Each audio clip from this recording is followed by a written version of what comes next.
అజైన్డ్ భూముల free hold నిర్లక్ష్య బాధితుల సమస్యలను పరిష్కరించాలని నవయానం బహుజన సంక్షేమ సంఘం ప్రధాన కార్యదర్శి కొత్తపల్లి వెంకటరమణ విజ్ఞప్తి చేశారు.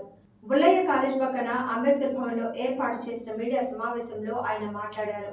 జీవో నంబర్ 596 ద్వారా గత ప్రభుత్వం సుమారుగా 300 మందికి సంబంధించిన 609 ఎకరాలకు ఫ్రీ హోల్డ్ భూమిని అమ్ముకునే అవకాశం కల్పించిందని అన్నారు. అజైన్డ్ భూముల గురించి 135 ఎకరాల్లో అవకతవకలు జరిగాయనేది ఆరోపణ మాత్రమేనని, అది అవాస్తవమని ప్రస్తుత ప్రభుత్వం వేసిన ఏకసభ్య కమిషన్ తేల్చేసిందన్నారు. 4000 ఎకరాలకు రిజిస్ట్రేషన్ కావాల్సి ఉందని, అందులో 171 ఎకరాలు మాత్రమే అమ్ముకోవడం జరిగిందని వివరించారు. దీనిపై ఎవరూ మాట్లాడడం లేదని, దీనికి రాజకీయ పార్టీలు తమ రాజకీయ స్వార్థం కోసం వారికి అనుబంధ గొంతు నాయకులు మాత్రమే అన్యాయం జరిగినట్టుగా ప్రచారం చేస్తున్నారని, విచారణలో అది అవాస్తవమని తేలిపోయిందని అన్నారు. విశాఖ జిల్లాలో సుమారుగా 6738 ఎకరాల భూములు ఉంటే అందులో 609 ఎకరాలకు మాత్రమే ఫ్రీ హోల్డ్ హక్కు లభించిందని తెలిపారు. మిగిలిన వారిలో తమ భూములు అమ్ముకోవడానికి ప్రభుత్వం ఫ్రీ హోల్డ్ హక్కు మంజూరు చేసి దీనమైన ఆర్థిక స్థితి మెరుగుపరుచుకొని అవకాశం కల్పించాలని ఆయన రాష్ట్ర ప్రభుత్వాన్ని కోరారు. 596 జీవో ఇచ్చి ఆ జీవో ప్రకారంగా చాలామంది దళితుల భూములు కొనుక్కున్నారు. అమ్మేసుకున్న తర్వాత దాని మీద ఆందోళన జరిగింది, ఏదో కుంభకోణం జరిగిపోయిందని. ఆ కుంభకోణం అయిన వాళ్ళంతా రిజిస్ట్రేషన్ చేసుకొని పోయారు. ఇలాంటి పేద సాదా ఉన్న వాళ్ళందరూ కూడా ఆగిపోయారు. వీళ్ళ తాలూకా రిప్రజెంటేటివ్ కూడా జిల్లా కలెక్టర్ దగ్గర ఉన్నాయి విశాఖపట్నం. కొత్త ప్రభుత్వం ఇచ్చిన తర్వాత దాన్ని కమిషన్ వేశారు, సభ్య కమిషను.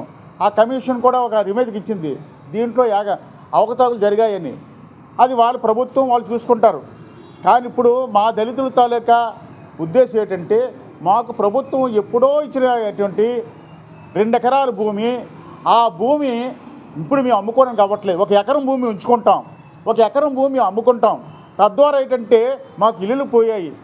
ఇల్లు కట్టించుకోవడం కన్నా, ఒక కూతురు పెళ్లి చేసుకోవాలన్నా, ఒక అప్పు తీర్చుకోవాలన్నా వీళ్ళకి ఇబ్బంది పాలవుతున్నాం. కాబట్టి ప్రభుత్వం వెంటనే ఆ జీవోని రద్దు చేసి రిజిస్ట్రేషన్ అవ్వాలని చెప్పి వీళ్ళందరూ కోరుకుంటున్నారు. మీ ముందుకు వచ్చారు మిత్రులారా. కాబట్టి ఇప్పుడు చంద్రబాబు నాయుడు గవర్నమెంట్ కూడా ఎందువలంటే ప్రభుత్వం యాక్చువల్గా చెప్పి డీఫారం పట్టాలు అభివృద్ధి చేయవలసిన బాధ్యత ప్రభుత్వానికి ఉంది. కానీ గత ప్రభుత్వం నుంచి కూడా వాళ్ళతో వాళ్ళతో ఆలోచనల ప్రకారంగా డీఫారం పట్టాన్ని 12 సంవత్సరాలు అమ్ముకోవచ్చు, తర్వాత వాళ్ళ ఇష్టాన్ని చెప్పారు. కానీ ఇప్పుడు ఏంటంటే దాన్ని పూర్తిగా ఆపేశారు. ఇదే కాదు, ఈ జిల్లాలో కాదు, రాష్ట్ర వ్యాప్తంగా కొన్ని వందల వేల ఎకరాలు భూమి డీఫారం పట్టాలోని అన్యాక్రాంతం అయిపోయి ఉంది. ఇలాంటి పేద పరిస్థితులు ఉన్న వాళ్ళకి ప్రభుత్వం ఏం చేయాలంటే వాళ్ళకి వెసులుబాటు ఇవ్వాలి.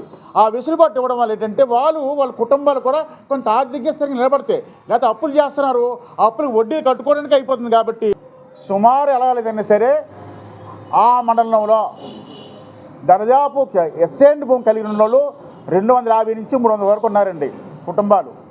వాళ్ళు కొన్ని సంవత్సరాలుగా అది కొండపోరంబోకే పూర్తిగా ఆ ప్రాంతాన్ని కూడా మేము వెళ్ళి చూడడం జరిగింది. అక్కడ వ్యవసాయం చేసుకోవడం కానీ, అలాగే జీడి మామిడి మొక్కలు వేసుకోవడానికి కూడా పనికిరాదు. ఒకవేళ జీడి మామిడి మొక్కలు అప్పులు చేసి వేసుకుంటే ఏమవుతుందంటే అక్కడ అడవి పందులు వచ్చి వాటిని శుభ్రంగా లాగేస్తున్నాయి. అదేవిధంగా ఏంటంటే వాటర్ సదుపాయం లేదు, బోరువెల్ వేసినా సరే నీరు రావటం లేదు. ఇలాంటి పరిస్థితుల్లో ఏం చేసిందంటే గత ప్రభుత్వం 596 జీవో ప్రకారంగా ఎస్ఎండ్ ల్యాండ్ రిజిస్ట్రేషన్ చేసుకోవచ్చని జగన్మోహన్ రెడ్డి గారు ప్రభుత్వం ఇచ్చింది.